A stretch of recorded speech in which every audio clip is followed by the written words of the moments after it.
आऊ बहाए पुरवैया पुरवैया हमरी बैरन पुरवैया हमरी बैरने हो। सखिया मोरे पिया सोवे धव राहर बोलाए नाही बोले जगाए नाही जागाई हो। सखिया मोरे पिया सोवे धव राहर बोलाए नाही बोले जगाए नाही जागाई हो। जागे का होए राजा जागो तो हमारे जगाए से हमारे बोलाए से हो। राजा भोरे उठी नहीं हर जाब तो पीछे पछताब तो पीछे पछताबऊ हो। राजा भोरे उठी नहीं हरे जाब तो पीछे पछताब तो पीछे पछताबऊ हो।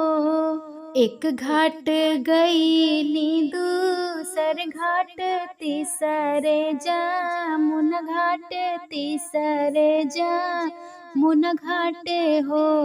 केवटा लैया वो नाव नावरिया तो परमाऊ तारव तो परमाऊ तारऊ हो।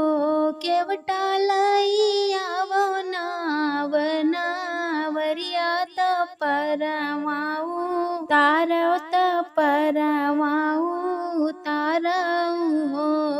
काऊ तू दे भूत रौनी तो काऊ खेवनी तो काऊ खेवनी हो। रानुया जो के रयन रुकी जातियु तो भोरे चली जातियु भोरे चली जातियु हो।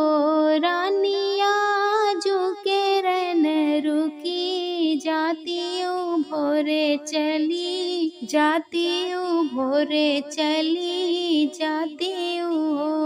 आऊ तू हम काखी अइबो तो काऊ पियबऊ काऊ पियबऊ हो। केवटा कहवा तू हम के सोवइबो तो भोरमाऊ तरबऊ भोरमाऊ तरबऊ हो। केवटा कहवा तू हम के सोवइबो तो भोरमाऊ तरबऊ तो भोरमाऊ तरबऊ हो। मछरी हम तुहु का खवइब तो पनिया पियबई पनिया पियबई हो। रानी जलवा में तुह का सोवइब तो परमाऊ तरबई परमाऊ तरबई हो।